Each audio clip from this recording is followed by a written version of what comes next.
میں اس بارے میں جو اس دفعہ کی جو ابھی کی بات چیت چل رہی ہے میں اس کو بھی ایڈریس کرنا چاہوں گا، مگر پہلے تو میں آپ کو یہ کہنا چاہوں گا کہ اس لیے ابھی پرائم منسٹر صاحب بھی اس ایشو کا مستقل حل کے لیے ایک one of the options that is being looked at اس کہ اس کی ڈی ریگولیشن کی جائے، کہ حکومت اس کام سے نکلے، تاکہ یہ بات ہی نہ آئے کہ حکومت نے کسی کو فائدہ دیا یا کہیں غلطی ہوئی. یہ مارکیٹ فورسز اس کو ایڈریس کرے اور حکومت وہاں پہ جہاں ذخیرہ اندوزی ہو رہی ہو وہاں پہ انٹروین کرے، کہیں پہ ڈائریکٹ سبسڈی غریب طبقات کو دینی ہو، اس کے طریقہ کار مختلف ہوتے ہیں. مگر اس پرائس سیٹنگ کے کام سے میری ذاتی رائے حکومت کو نکلنا چاہیے، اور اب یہ ڈی ریگولیشن کی اس چیز کو تو حکومت دیکھ رہی ہے. یہ تو ہوگی فارورڈ لکنگ بات. جو اس دفعہ کی جو بات ہے، دیکھیے اس میں مختصر بات یہ ہے کہ پچھلے سال 2024 کے سیکنڈ ہاف میں غالباً ECC نے 2-3 دفعہ اجازت دی ایکسپورٹ کی، اور اس وقت یہی کنڈیشن تھی کہ قیمت نہیں بڑھنی چاہیے. اور اگر آپ دورانیہ دیکھیں جس وقت ایکسپورٹس کی اجازت دی گئی، اس دورانیے میں اگر آپ قیمتیں دیکھیں، میرے پاس ایک چارٹ میں یہ کچھ فون میں موجود ہیں، تو اس دورانیے میں قیمتیں اسٹڈی رہیں.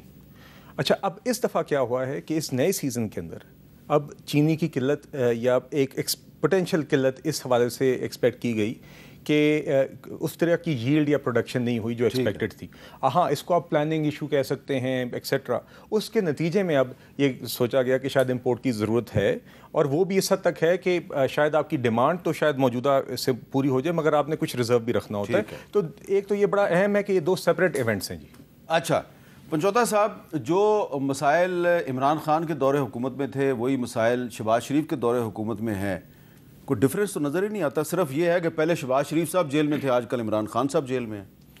بہت شکریہ عامر صاحب، آپ نے موقع دیا. جی دیکھیں، سب سے پہلی بات یہ ہے کہ آپ نے دیکھنا ہے کہ یہ جو سارا سامنے آیا ہے کہ مہنگائی ہوئی ہے اور اس کا بحران کیوں ہوا ہے اور اس کی کیا وجہ ہے. آپ اگر نظر دوڑائیں جتنی ملیں ہیں پاکستان کے اندر، ان میں سب سے زیادہ تعداد کن لوگوں کی ہے، کن گھرانوں کی ہے؟ شریف خاندان کی، زرداری خاندان کی، JKT اور دیگر لوگ اس کے اندر شامل ہیں. تو جب آپ کا کاروبار شوگر ملز ہوں گی تو آپ کو کوئی اختیار نہیں ہے بطور وزیر اعظم آپ فیصلہ کریں کہ آپ نے چینی جو ہے وہ ایکسپورٹ کرنی ہے اور کس ٹائم کے اوپر آپ نے امپورٹ کرنی ہے، کیونکہ آپ کا انٹرسٹ ہے اس کے اندر. اور یہ آپ دیکھ لیں کہ پہلے 7.5 لاکھ ٹن جو ہے وہ چینی باہر بھجوائی گئی، پھر اب کہہ رہے ہیں کہ وہ واپس منگوانی ہے. پہلے چینی کی باہر جب بھجوائی کی ایکسپورٹ کی گئی اس وقت پیسہ بنایا گیا اور وہ 114 بلین بنتا ہے، اور اس کے بعد جب یہ قحط پیدا کیا گیا، شارٹ فال یہ خود پیدا کیا گیا، اس کے اندر پھر آپ نے 98 بلین پیسے کمائے، اور اب واپس لا کے اس کے اندر بھی اب آپ دیکھیں کہ 11ویں مہینے کے اندر یعنی نومبر کے اندر یہ امپورٹ ہوگی. اور اس وقت جو ہے یہ کیونکہ سیزن شروع ہو چکا ہوگا گنے کا، کرش کا، اور پھر کسان کا گنا جو ہے وہ سستے داموں لیا جائے گا، اور یہ 2-3 مہینے ہی پروسیس چلے گا. جنوری اور فروری کے اندر گنا جو ہے وہ ختم ہو جاتا ہے کسان کی طرف سے، اور پھر مارچ کے اندر یہی شیڈول دوبارہ آپ دیکھیں گے، اور پھر اس وقت دوبارہ پیسے کمائے جائیں گے. اب جو گنا سستا خریدا جائے گا وہ کیوں خریدا جائے گا؟ کیونکہ چینی جب منگوا لیں گے آپ، وہ ڈیفینیٹلی چینی جو ہے وہ سستی ہو جائے گی، تو گنے کا ریٹ بھی کم ہو جائے گا. تو یہ سارا پروسیس جو کیا جا رہا ہے یا کیا جاتا ہے صرف اور صرف اپنی جیبیں بنانے کے لیے. اس کے اندر کسان، اس کے اوپر پریشر آتا ہے، اس کے اندر عام لوگ جو ہیں یہ سارا. جب آپ کی حکومت تھی تو آپ کی حکومت یہ مسئلہ کیوں نہیں حل کر سکتی؟ دیکھیں، ہماری حکومت کے اندر بڑا عمران خان نے سٹینڈ لیا، اور آج اگر جہانگیر ترین کی راہیں الگ ہیں نا تو اسی وجہ سے ہیں کہ انہوں نے کمیشن بنایا اور اس کے اوپر کارروائی کرنے کا کہا اور کارروائی ہوئی. تیسری بات یہ رہ گئی کہ جب آپ اسحاق ڈار صاحب کو جو کہ فارن منسٹر ہیں اور اس کو ہی آپ اپوائنٹ کریں گے چینی کے حوالے سے اس کمیشن کا سربراہ، جو وہ کیا کہتے ہیں جی ایڈوائزری کمیشن کا، تو پھر کیا ہوگا؟ پھر یہ ہوگا کہ وہ آپ کی انڈسٹری کو فائدہ دیں گے، آپ کے کاروبار کو فائدہ دیں گے. تو یہ پورا پیٹرن ہے جس کے ذریعے یہ سارا کیا گیا. اب دکاندار کیا کہتا ہے؟ اچھا، میں ذرا جو کسان اتحاد کے صدر ہیں خالد کھوکر صاحب، ان کے پاس چلتا ہوں. خالد کھوکر صاحب، یہ بتائیں، آپ تو ملتان میں بیٹھے ہیں، تو یہ کافی سال سے آپ بھی اس مسئلے کا شکار ہیں، کوئی سلوشن ہے آپ کے پاس؟ یہ مسئلہ کیسے حل ہو سکتا ہے؟ جی، آپ نے بڑی بات کی جی سلوشن. پہلے میں تھوڑے پچھلے حالات بتانا چاہتا ہوں کہ ایکچولی یہ جتنی بھی ہماری پولیٹیکل پارٹیاں ہیں جی، چاہے وہ PTI ہے، مسلم لیگ نون ہے، کاف لیگ ہے، پیپلز پارٹی ہے، یہ سب اکٹھے ہیں پیٹ کی خاطر. جی میں 2021 کی مثال دے سکتا ہوں. 4 مئی 2021 کو ایک پنجاب اسمبلی میں شوگر کین ایکٹ پاس ہوا کہ جو کاشتکاروں کا معاشی قتل تھا، وہاں یہ سب اکٹھے تھے اور دنیا کا وہ 9واں عجوبہ تھا جو اندر ٹیبل ہی نہ ہوا اور پاس ہو گیا. ہم نے 2-3 مہینے لگا کے احتجاج کر کے بڑی مشکل اس کو ختم کیا. اور وہ جو ایکٹ تھا وہ ایکٹ کے تحت یہ تھا کہ بینک ٹرانزیکشن ختم، ملیں چلائیں نہ چلائیں ان کی مرضی، اپنی حکومت کا کوئی کنٹرول نہیں ہوگا. اسی طریقے سے کین کمیشن کے تمام اختیارات ختم. اور 30 جون تک اگر یہ کاشتکاروں کو پیمنٹ نہ کریں، کاشتکار کسی کورٹ میں نہیں جا سکتے تھے، کسی بھی عدالت میں کہیں اپلائی نہیں کر سکتے تھے. یہ تھا قانون جو انہوں نے بل کے پاس کروایا. وہاں پہ یہ سب اکٹھے تھے، خدا کی قسم سب ٹوٹلی. اب آپ آ رہے ہیں حل کی طرف.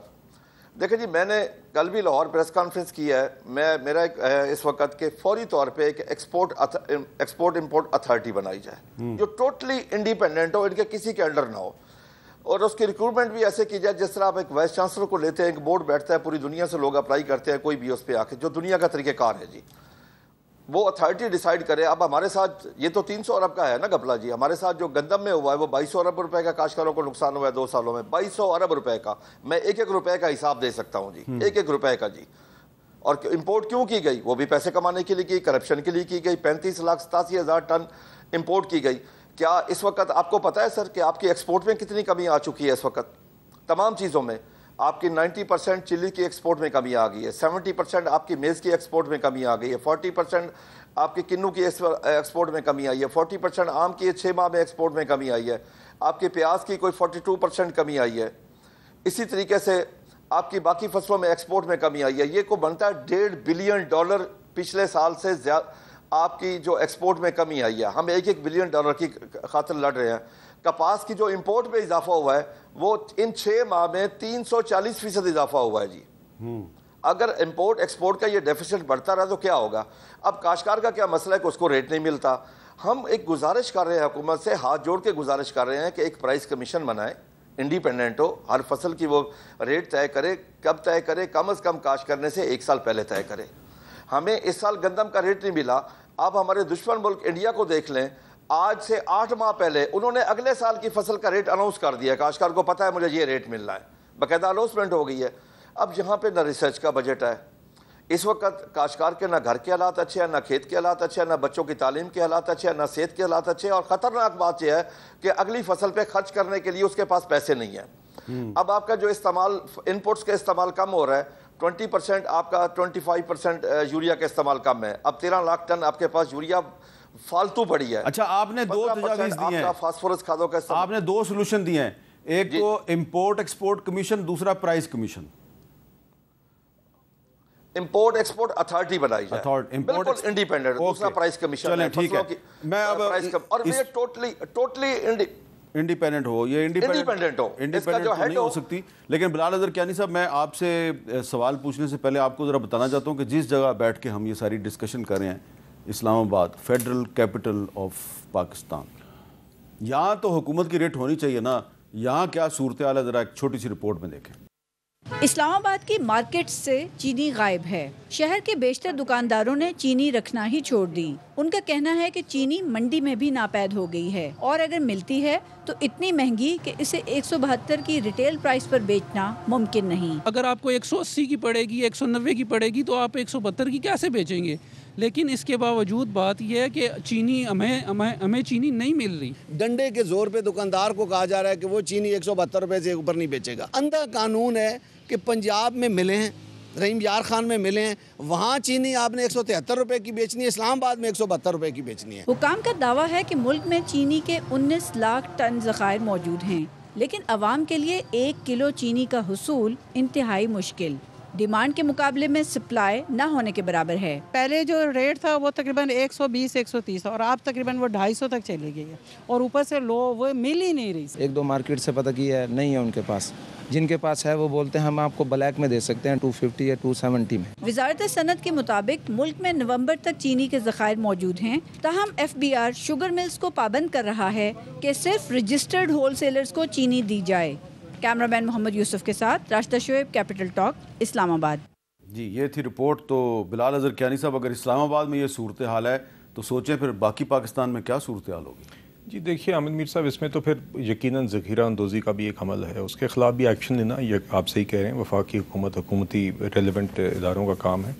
مگر میں میر صاحب اور جو ابھی ہمارے کسان بھائی بات کر رہے تھے، میں سمجھتا ہوں کہ ان کی تجاویز جو ہیں وہ they came from a sincere, مطلب کہ ان کی اور ہم دیگر روزانہ یہاں پہ حکومت میں ہوتے ہیں تو کوشش ہوتی ہے کہ دائرہ کھولیں، لوگوں سے مشاورت کریں، کچھ سیکھنے کو ملتا ہے، بہتر پالیسی بنتی ہے۔ اینڈ آئی جینیونلی بلیو کہ ہم دیگر ایشوز پہ جب لوگوں کے ساتھ بیٹھتے ہیں تو وہ اچھی نیت کے ساتھ آتے ہیں، لوگ ہر کوئی اپنے پرسپیکٹیو سے ایک حل بتا رہا ہوتا ہے، جو چیز گراؤنڈ پہ وہ سمجھتے ہیں وہ میں اس طریقے سے نہیں سمجھ سکتا، ہمارا ایک پرسپیکٹیو ایک اور ہوتا ہے، جب سب کے پرسپیکٹیو ملتے ہیں تو کوئی بہتر پالیسی بنتی ہے۔ میری پرائم منسٹر صاحب نے جو ٹیم اس کام کے لیے بٹھائی ہے وہ سارے سولوشنز کو دیکھ رہی ہے۔ میری ذاتی رائے ابھی بھی یہی ہے کہ اگر آپ حکومتی اتھارٹی کوئی نئی کام کر دیں گے تو پھر بھی کل جب اس میں کوئی مسئلے مسائل آئیں گے تو وہ بوجھ حکومت پر ہی آئے گا، اور وہ انڈیپینڈنٹ بھی نہیں ہوگی۔ میری ذاتی رائے یہی ہے جی کہ ہمیں اس پرائس سیٹنگ کے کام سے ہی حکومت کو اپنے آپ کو وڈرا کرنا چاہیے، مگر ایک ایسے آرڈرلی طریقے سے کرنا چاہیے کہ ہماری اوور آل جو سیکٹر کی سپلائی ہے اور قیمتیں ہیں اس کے اوپر بھی ایک نظام ایسا بنے کہ اس میں سیف گارڈز بھی موجود ہوں، تاکہ ہماری بالعموم جو زیادہ عوام ہے، لوور انکم کلاس ہے، وہ سفر بھی نہ کریں۔ دیگر اور فوڈ آئٹمس کے اندر بھی آپ نے دیکھا ڈی ریگولیٹڈ مارکیٹ ہے جس میں حکومت پرائس سیٹنگ نہیں کرتی، تو میرا خیال ہے کوئی وجہ نہیں ہے کہ شوگر میں بھی یہ کام نہ ہو۔ تو میرے خیال سے سب کی مشاورت کے ساتھ ہی بہتر آگے پالیسی مرتب کی جائے گی، مگر میرا خیال میری ذاتی رائے ہے کہ جو موجودہ ابھی سسٹم ہے دس ہیز ٹو چینج، تاکہ اس طرح کے الزامات بھی نہ آئیں، اس طرح کے ایشوز بھی نہ بنے جائیں۔ بنجودہ صاحب، آپ کا کیا خیال ہے؟ آپ خود بھی کاشتکار ہیں، کہ کیا یہ حکومت کو یہ پرائس کنٹرول کے کام سے نکل جانا چاہیے، جبکہ خالد کھوکھر صاحب کہہ رہے ہیں کہ آپ کو ایک پرائس کمیشن بنانا چاہیے؟ دیکھیں، خالد کھوکھر صاحب ٹھیک کہہ رہے ہیں، انڈیپینڈنٹ لوگوں کے اوپر پرائس کمیشن بننا چاہیے اور حکومت کو بالکل نکلنا چاہیے۔ اس کی ریزن یہی ہے کہ جو حکومت کے اندر بیٹھے ہوئے لوگ ہیں وہ ان کے اپنے کاروبار ہی ہیں، تو جب آپ کا انٹرسٹ آ جاتا ہے تو پھر آپ نے اپنے کاروبار کے لیے کچھ بھی کرنا ہوتا ہے، اور یہ آپ کے سامنے ہی ہے۔ اب اگر 193 کی کلو چینی جو ہے وہ اگر دکاندار خریدے گا یعنی پیچھے سے، تو پھر وہ کیسے آپ کہہ سکتے ہیں کہ وہ 172 کی دے گا یا 173 کی دے گا؟ میں پچھلے ہفتے میں نے کہا کہ میں ایک شو میں چینی لے کر جانی ہے، اور میں نے اپنے ڈرائیور کو بھیجا، میں نے کہا یار جا کر چینی لے کر آؤ۔ وہ اس پلازے کے اوپر شاپ کے اوپر گیا تو وہاں انہوں نے کہا جی کہ 3 کلو چینی آپ کو مل سکتی ہے، 1 کلو نہیں مل سکتی۔ میں نے کہا جی کیوں، یہ ایسا کیوں؟ انہوں نے کہا کہ 3 کلو لیں گے، ساتھ آپ کو باقی جو سامان ہے وہ بھی خریدنا پڑے گا، تاکہ وہ جو پرائس ایڈجسٹمنٹ ہے وہ اس کے اندر شامل ہو جائے۔ اب اگر کسان کے یہ آپ لگا لیں تو کسان کے ساتھ یہ الگ سے ظلم ہے، عام عوام کے ساتھ الگ سے ظلم ہے، لیکن پیسہ کس کی جیب میں جا رہا ہے؟ جو کبھی باہر بھجوا رہے ہیں، کبھی منگوا رہے ہیں، اور ایک شارٹ بھی خود بنا رہے ہیں کہ اب شارٹ ہو گیا جی، اس کے اندر پیسہ کما رہے ہیں، اور پھر جب گنا خریدنا ہے اس وقت آپ بنا رہے ہیں، اور پھر جب دوبارہ اگلا سیزن ہوگا، کیونکہ انہوں نے پچھلے دنوں ایک ایگریمنٹ کیا ہے جس کے تحت انہوں نے یہ کیا ہے کہ اب 7 لاکھ ٹن سے اوپر جو پیداوار ہوگی گنے کی، چینی کی، اس کو آپ ایکسپورٹ کر سکتے ہیں۔ یہ اب مالکان، یہ جو ملز مالکان ہیں اور حکومت کے درمیان معاہدہ طے پایا، اور یہ بھی ایک ملی بھگت ہے نا، کیونکہ سب سے زیادہ ملیں اگر آپ ریکارڈ اٹھا کے دیکھ لیں تو اس میں سب سے ٹاپ کے اوپر آپ کو ملیں ان کی نظر آئیں گے جن کا میں نے آپ کے سامنے ذکر کیا۔ اچھا، مل مالکان جو ہیں یہ ہر دور میں ہی بڑے مضبوط رہتے ہیں، حالانکہ پرویز مشرف صاحب جو ہیں ماضی قریب کے سب سے مضبوط حکمران تھے، وہ بھی جو ہیں سرنڈر کر گئے تھے۔ خالد کھوکھر صاحب، یہ مل مالکان جو ہیں، شوگر مل مالکان یا شوگر مافیا جو بھی ہے، اس کی بلیک میلنگ سے نکلنے کا ایک اور طریقہ یہ نہیں ہے؟ میں آپ کی رائے جاننا چاہتا ہوں، آپ بھی اس بلیک میلنگ سے نکل جائیں گے کہ آپ سمیت تمام عوام جو ہیں وہ یہ چینی کا استعمال ہی بند کر دیں، اس کا بائیکاٹ کر دیں، اس کا تو فائدہ کوئی نہیں ہے، آپ شکر یا گڑ بھی تو استعمال کر سکتے ہیں جو آپ کی صحت کے لیے بھی اچھی ہے۔ جی، آپ نے بڑی خوبصورت بات کی۔ 1960 کی دہائی میں ایک پنجاب ایگریکلچر کمیشن بنا تھا جس کو نواب آف کالا باغ ہیڈ کر رہے تھے۔ اس کی ریکمنڈیشن میں پہلی ان کی ریکمنڈیشن یہی تھی کہ پتوکی سے لے کے رحیم یار خان تک کوئی شوگر مل نہ ہو، یہ کاٹن ایریا ہے۔ کاٹن ہمارے لیے وائٹ گولڈ ہے اور یہ چینی ہمارے لیے وائٹ پوائزن ہے، یہ بالکل اس کا استعمال کم ہونا چاہیے۔ دوسرا، حامد میر صاحب، میں عرض کرنا چاہتا ہوں کہ پچھلے سال ہمارا پنجاب میں گنا کاشت تھا کو 20 لاکھ ایکڑ، اس دفعہ 22 لاکھ ایکڑ ہے، 2 لاکھ ایکڑ زیادہ کاشت ہے، اور گنے کی فصل بھی پچھلے سال سے بہت اچھی ہے۔ ہماری کاشتکاروں کی طرف سے گزارش ہے حکومت سے کہ چینی امپورٹ نہ کریں۔ اس کی وجہ جب اکتوبر نومبر میں چینی آئے گی تو ہمارے گنے کا ریٹ بہت نیچے چلا جائے گا۔ ہمیں پہلے ہی تمام فصلوں میں نقصان ہو رہا ہے اس وقت، بہت زیادہ نقصان ہو رہا ہے اس وقت۔ جی، چینی کا صورتحال یہ ہے کہ تقریباً ہماری کوئی 7 ملین ٹن یا 7.5 ملین ٹن چینی کی پروڈکشن ہوتی ہے، یعنی کہ اگر یہ 1 روپے کلو کا ریٹ بڑھائیں تو غریب عوام پہ بوجھ بنتا ہے۔ میری گزارش یہ ہے کہ چینی جو ہے، دنیا کے تمام ڈاکٹر جو ہیں وہ کہتے ہیں یہ جو سفید چینی ہے اس کا استعمال کم کریں، یہ بیماریاں پیدا کرتی ہے۔ تو کیا حکومت کا یہ کام ہے کہ وہ پیسے خرچ کر کے وہ چیز پاکستان میں امپورٹ کر رہی ہے جس نے صرف بیماری پھیلانی ہے؟ دیکھیں جی، ہم تو کاشتکاروں کی طرف سے بالکل بار بار گزارش کر رہے ہیں کہ اس کو امپورٹ نہ کیا جائے. ہم پہلے ہی کاشتکار مرے پڑے ہیں. اگر باہر سے چینی آ گئی اور گنے کا ریٹ انہوں نے پھر ڈاؤن کر دیا تو کاشتکار کے پاس تو اگلی فصل کے پیسے نہیں ہیں. یہی تو وجہ ہے کہ بیلنس، سر اس بارے میں کوئی نہیں سوچ رہا کہ اس وقت پاکستان میں بیلنس یوز آف فرٹیلائزر نہیں ہو رہی. تمام فصلوں کی پیداوار میں کمی ہے. بالکل ٹھیک ہے. اگر حالیہ آپ کپاس کی فصل جو اس وقت موقع پہ کھڑی ہے، کپاس کی فصل کا بہت برا حال ہو چکا ہے کیونکہ کاشتکار کے پاس پیسے نہیں ہے کہ وہ پیسٹیسائڈ کا سپرے کرے، وہ فرٹیلائزر ڈالے. بالکل ٹھیک. حالانکہ اس دفعہ ایگریکلچر ڈپارٹمنٹ پنجاب نے بڑی محنت کر کے ارلی کاٹن کو 8-9 لاکھ ایکڑ کاشت کروا لی. بہت محنت کی گئی. چلیں آخر کار آپ نے بھی پنجاب گورنمنٹ کی کچھ تو تعریف کیا ہے. کھوکھر صاحب آپ نے بھی آخر کار پنجاب حکومت کی تعریف کر دی ہے. چلیں بہت بہت شکریہ، بہت بہت شکریہ. ہمارے پاس وقت کم ہے. میں بار بار یہ بات اس لیے کر رہا ہوں، یہ جو چینی جو ہے امپورٹ نہیں ہونی چاہیے، اس کا استعمال ہی بند کر دینا چاہیے. اس کی وجہ یہ ہے کہ جو ہماری رولنگ ایلیٹ ہے نا، اشرافیہ جس کو کہتے ہیں، اشرافیہ، یہ جو بڑے طاقتور لوگ ہوتے ہیں، یہ چینی نہیں استعمال کرتے، یہ براؤن شوگر استعمال کرتے ہیں جس کو ہم شکر کہتے ہیں. تو جو چیز آپ خود استعمال نہیں کرتے وہ آپ باہر سے امپورٹ کیوں کر رہے ہیں؟ اس لیے کہ مل مالکان کو فائدہ ہونا ہے. ایک بریک کے بعد دوبارہ ملتے ہیں.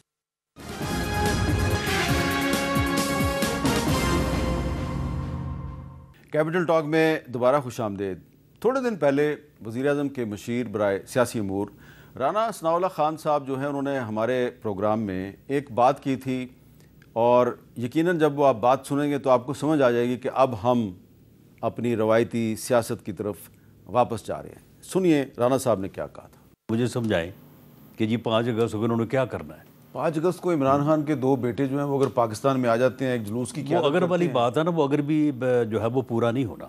اچھا معاملہ، ہاں کیا مطلب وہ نہیں آئیں گے؟ نہیں آئیں گے. ہاں جی پنچوتا صاحب، کیونکہ آپ ترجمان ہیں عمران خان صاحب کے، تو یہ حکومت کو کیسے پتہ ہے کہ عمران خان کے دونوں برخوردار پاکستان نہیں آ رہے؟ دیکھیں ہاں میر صاحب، پہلی بات یہ ہے کہ انہوں نے پہلے جب ذکر ہوا کہ وہ آ رہے ہیں تو اس وقت سارے اچھل کے یہ کہہ رہے تھے کہ وہ آئیں، ذرا ہم دیکھیں گے، گرفتار کریں گے. اور اگر اس سے پہلے ان کے بیانات اٹھا کے دے لیں تو یہ کہتے ہیں قوم کے بچے مروا رہے ہیں، عمران خان اپنے بیٹوں کو کیوں نہیں بلا رہا. تو پہلے ان کو یہ کہہ دینا کہ ایک بیان کے اوپر تو قائم ہو جائیں.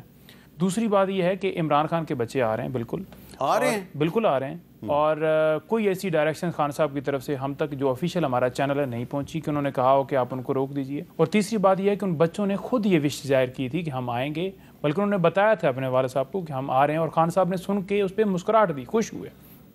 تو یہ ایسی چمگوئیاں باتیں ہوتی رہتی ہیں، چلتی رہتی ہیں، افواہیں پھیلاتے ہیں لوگ، جھوٹی افواہیں، لیکن وہ بالکل آ رہے ہیں. یہ ان کا حق ہے، یہ ان کا ملک ہے، ان کے پاس نائی کاپ ہے، وہ آئیں گے اور اس کا حصہ بننا چاہتے ہیں تو وہ بن سکتے ہیں. تحریک ہماری رول آف لاء کے لیے، جمہوریت کے لیے، عمران خان کی رہائی کے لیے، اس میں تمام طرح ہماری یہ ڈیمانڈ شامل ہیں، اور تب تک یہ جاری رہے گی جب تک یہ ہماری جو ڈیمانڈز ہیں وہ پوری نہیں ہو جاتی. اور ہم تو نکلے ہوئے ہیں، پاکستان کی خاطر نکلے ہوئے ہیں. آج عمران خان بھی اگر اڈیالہ جیل میں ہے تو کوئی اپنی ذاتی کیسز کی وجہ سے تو نہیں ہے. پہلے دن بھی اگر اسے اقتدار سے ہٹایا گیا تو اس وجہ سے تو نہیں ہٹایا گیا کہ اس کے اوپر جو ہے وہ بڑا 2 نمبر آدمی تھا، بلکہ اپنے موقع پر قائم رہے. انہوں نے کہا کہ ہم اڈے نہیں دیں گے، ایبسولوٹلی ناٹ کہا. اس کے بعد سائفر آیا اور ساری کہانی ہوئی. اس کے بعد بھی اب عمران خان کبھی بھی یہ نہیں کہتے کہ میں کو 2 سال پہلے میں موجود تھا جب یہ باتیں ہوئیں کہ انہوں نے کہا علیمہ خان کے بیان کو وہ سارا ٹوسٹ کر رہے تھے، تو خان صاحب نے کہا کہ آپ باہر جا کر یہ بات کرنا کہ 2 سال پہلے مجھے کہا گیا کہ 3 سال کے لیے آپ پیچھے ہٹ جاؤ، خاموش ہو جاؤ، اپنے موقف سے بیک پہ چلے جاؤ. لیکن 3 سال کا میں 3 منٹ کے لیے بھی پیچھے جانے کو تیار نہیں ہوں. تو آپ اس کے حوالے سے یہ باتیں کر رہے ہیں کہ دیکھیں جی یہ ہو گیا، وہ ہو گیا، وہ ڈیل کر رہے ہیں، وہ لیٹے پڑے ہیں. عمران خان اپنے موقع پر قائم ہے، بالکل احتجاج ہمارا ہوگا، ہماری تیاریاں جاری ہیں. اور انشاءاللہ تعالیٰ 5 جو ہے اس سے ہماری جو تحریک ہے وہ تو آغاز ہو گئی ہے. 5 کے بعد انشاءاللہ اس کو آپ کی تحریک کا آغاز ہو گیا ہے؟ بالکل ہو گیا. کہاں پہ ہوا ہے؟ دیکھیں ہر جگہ پر آج بھی جنوبی پنجاب کے اندر کنونشن تھا، ہمارے تمام جگہوں کے اوپر ایکٹیویٹیز جاری ہیں. ان کی طرف سے چھاپے چادر 4 دیواری کا تقدس وہ سٹل پامال ہے. میرے حلقے کے اندر 2 جگہوں پر، ایک عارف کے گھر، ایک غنی خان وزیر ہے، ان کے گھر ریڈ کیے گئے. جب میں جا کر میں نے وہاں پر کنونشن کیا اور بات کی. اچھا. اور لوگوں کو اغوا بھی کیا جا رہا ہے. میرے خود حلقے سے لوگ ثناء اللہ کو اغوا کیا گیا. بلال اظہر کیانی صاحب، پہلی بات یہ ہے کہ کچھ فیڈرل منسٹرز جو ہیں آپ کے سینئرز، وہ کہہ رہے ہیں جی دیکھیں عمران خان کے تو بچے نہیں آ رہے، تو وہ تو پنچوتا صاحب کہہ رہے ہیں وہ آ رہے ہیں. تو آپ پھر یہی کہیں گے کہ آنا چاہیے، ان کا رائٹ ہے، والد سے ملاقات کرنا ان کا رائٹ ہے؟ میرا خیال سے جی ان کا آنا نہ آنا ایک نان ایونٹ ہے. اچھا آئیں تو آئیں, نہیں آئیں تو نہ آئیں. میرے خیال سے اس بات کی کوئی اہمیت نہیں ہے. اس ملک کے قوانین ہیں, اگر ان کے پاس انٹری کے لیے کوئی ویزا یا کارڈ ہے, مجھے نہیں پتا, نائکاپ ہے, تو بے شک آ جائیں, جس طرح کوئی بھی پاکستان وزٹ کر سکتا ہے. مگر میرے نزدیک یہ بات اہمیت کی کوئی خاص حامل نہیں چاہیے. تو اگر تحریک انصاف جو ہے وہ 5 اگست کو لاہور میں جلسے کے لیے اجازت مانگتی ہے تو اس کو اجازت نہیں ملتی, اس کا کیا مطلب ہے؟ کیا آپ اس کی پاپولیرٹی سے خوف زدہ ہیں؟ یہ تو خیر میر صاحب ابھی دیکھیں گے نا کہ اگر یہ درخواست ڈالتے ہیں اور نہیں ڈالی ہوئی ہے. اچھا چلیں, وہ پھر حکومت ہو سکتا ہے کہ آپ ان کو 2 یا 3 اگست کو کہ ہاں آؤ جلسہ کر لو. میرے نزدیک میر صاحب آنیسٹلی اسپیکنگ میرے نزدیک 5 اگست بھی ایک نان ایونٹ ہے. اچھا, اس کی وجہ یہ ہے کہ یقین کریں جس صبح سے کہ ہم حکومتی کاموں میں ہوتے ہیں, اپنے سیاسی ساتھیوں کے ساتھ ہوتے ہیں, سینئر ساتھیوں کے ساتھ ہوتے ہیں, یقین کریں 5 اگست کا ذکر صرف شام کو آ کے ٹاک شو میں ہی ہوتا ہے, اور کہیں پہ نہیں ہوتا. پورا دن کہیں اس کا ذکر نہیں آتا. میں آج کا بھی میں آپ کو پچھلے چند دنوں کا میں آپ کو حوالہ دیتا ہوں, کہیں پہ یہ بحث ہی نہیں ہوتی, یہ بات ہی نہیں آتی. ہم پورا دن حکومتی چیزوں پہ معاشی ہوں اور کام ہوں جس کے ذمہ جو کام لگے, اور اس کے نتیجے میں اسلام آباد سے چینی غائب ہو جاتی ہے. نہیں دیکھیے وہ تو ایک خیر اب علیحدہ پوری کہانی ہے, وہ ہم نے آپ سے بات بھی کی ہے. مگر پھر اگر آپ نے پھر بات کرنی ہے, پھر جو ہم نے معاشی استحکام دلائے اس پر بھی آئے, جو مختلف سیکٹرز کے اندر جو بہتری لے کے آئے ہیں, جو لوگوں کی توقعات سے بہتر معیشت میں بہتری لے کے آئے ہیں, جو ان لوگوں کی امیدوں پر پانی پھیرا ہے جن کا خیال تھا کہ پچھلی فروری میں جو بھی حکومت بنائے گا وہ تو اس جون تک نہیں رہ سکے گا, کیونکہ معاشی حالات اتنے مہنگے اور مہنگائی کی سطح جو ہے وہ 23-24% پر تھی. تو ان توقعات پر تو پانی پھیرا اور لوگوں کی توقعات سے بہت بہتر الحمدللہ. تو اس سلسلے میں ایک سوال کر لوں پنچوتا صاحب سے, اگر آپ برا نہ منائیں. جی پنچوتا صاحب, یہ تو آپ مانے نا کہ شہباز شریف صاحب کی حکومت نے پاکستان کو ڈیفالٹ سے بچا لیا, ڈیفالٹ نہیں ہو سکا.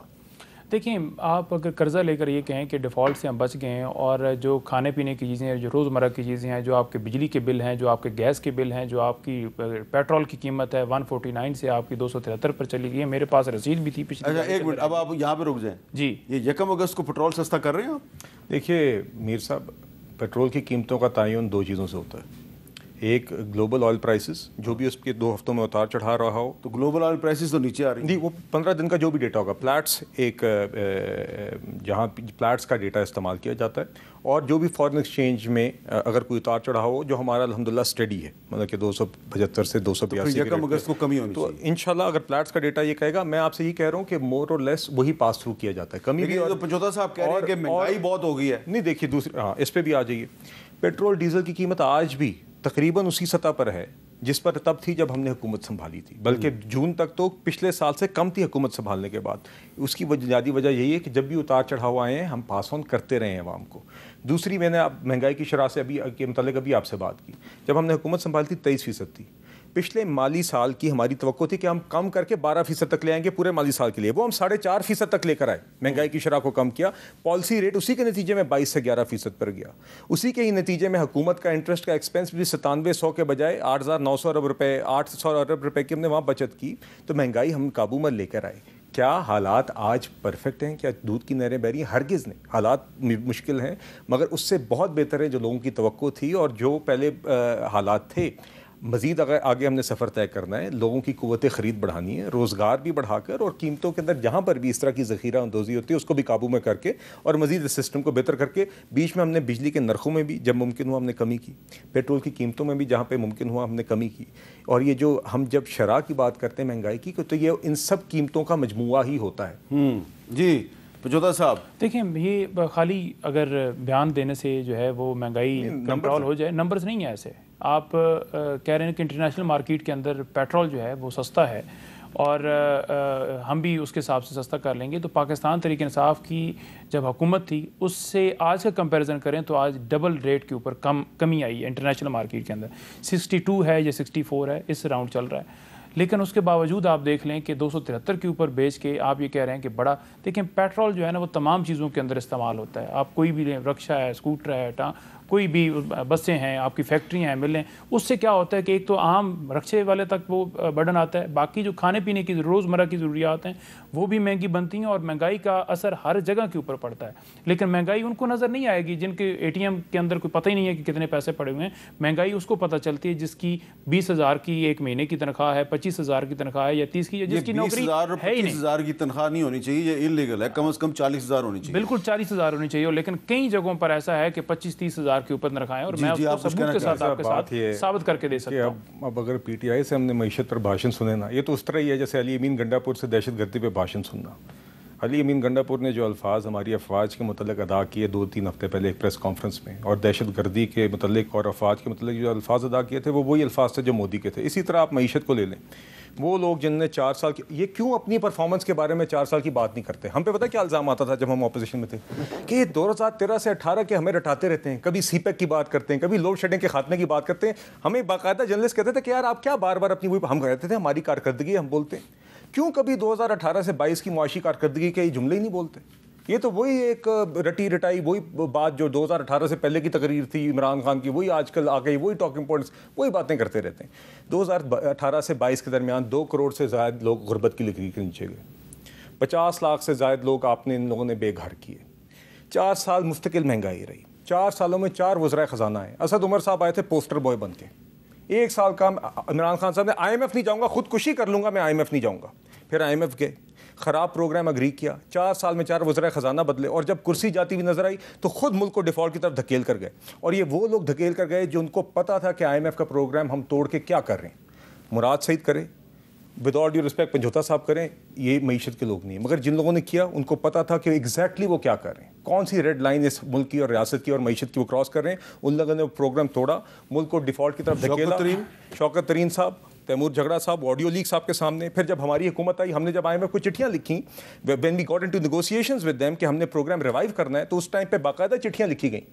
آپ کو یاد ہے وہ چٹھیاں جس کے متعلق پھر آڈیو لیکس آئی تھی کہ یہ کسی طرح PTI کی اس ٹائم پہ وزیر خزانہ برائے خیبر پختونخوا اس ٹائم پہ جھگڑا صاحب تھے، تو چٹھی لکھی گئی تھی باقاعدہ IMF کو کہ کسی طرح یہ ریوائول سبوٹاج اور ملک ڈیفالٹ کرے اور یہ IMF کا پروگرام اگری. چلے اب آپ اس طرف چلے گئے. میں نے ایک بریک لینی ہے. بریک کے بعد ٹرمپ صاحب جو ہیں انہوں نے انڈیا پر 25% ٹیرف لگا دیا ہے.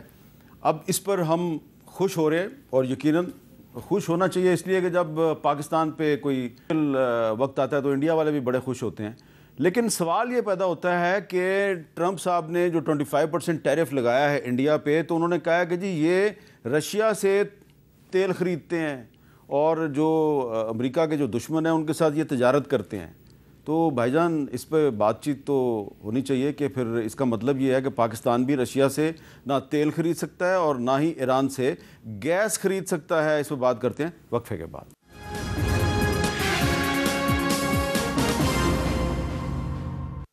کیپٹل ٹاک میں خوش آمدید. اس وقت میرے سامنے کچھ جو انٹرنیشنل ایکسپرٹس ہیں ان کے ایسٹیمیٹس ہیں، اور یہ جو ڈونلڈ ٹرمپ صاحب نے 25% ٹیرف لگایا ہے انڈیا پر، یقیناً اس پہ پاکستان میں کچھ لوگ جو ہیں وہ بڑے اطمینان کا، بڑی خوشی کا اظہار کر رہے ہیں. لیکن بلال کیانی صاحب، سوال میرا آپ سے یہ ہے کہ یہ جو ٹرمپ نے ٹیرف لگایا ہے 25%، انڈیا کو سالانہ 7 سے 8 بلین ڈالرز کا نقصان ہوگا، بہت بڑا نقصان ہے.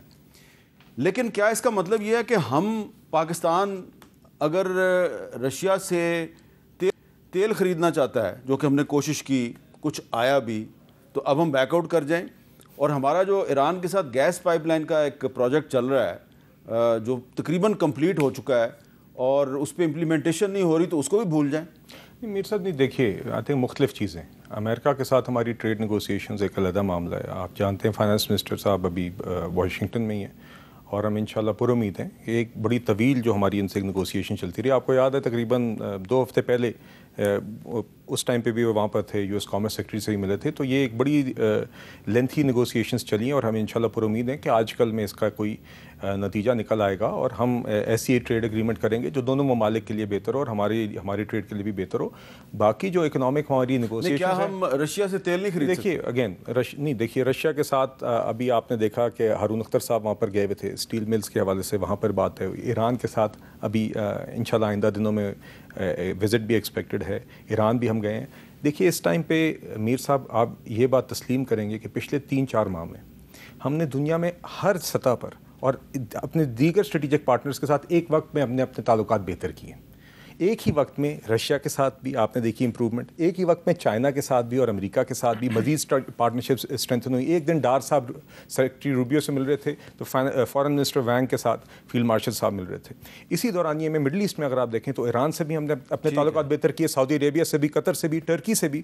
تو دیکھیے یہی ڈپلومسی ہوتی ہے، یہی ڈپلومیٹک آپ کی سکسیس ہوتی ہے، اور اسی کے اندر اکنامک چیزیں بھی آتی ہیں، اور انشاءاللہ یہ بھی ہم اچیو کریں گے. جی وہ بھی ذرا تھوڑا سا میں اس کی بھی جھلکی دکھا دیتا ہوں کہ انڈین پرائم منسٹر مودی صاحب کہتے کیا رہے اور ٹرمپ صاحب جواب کیا دیتے رہے. دنیا کے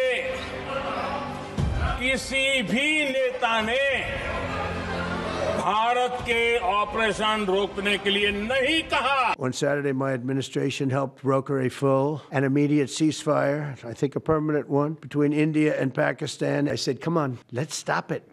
Let's stop it. If you stop it, we're doing trade. If you don't stop it, we're not going to do any trade. پنچوتا صاحب یہ آپ تسلیم کریں گے کہ پاکستان جو ہے اس نے پچھلے 3-4 مہینے میں کافی ڈپلومیٹک اچیومنٹس حاصل کیے ہیں؟ دیکھیں جہاں تک جنگ کی بات ہے تو اس میں تو پاکستان نے بالکل جتنی تعریف کی جائے پاکستان کی افواج نے پاکستان کی عوام نے جس طرح بھرپور ساتھ دیا وہ کم ہے.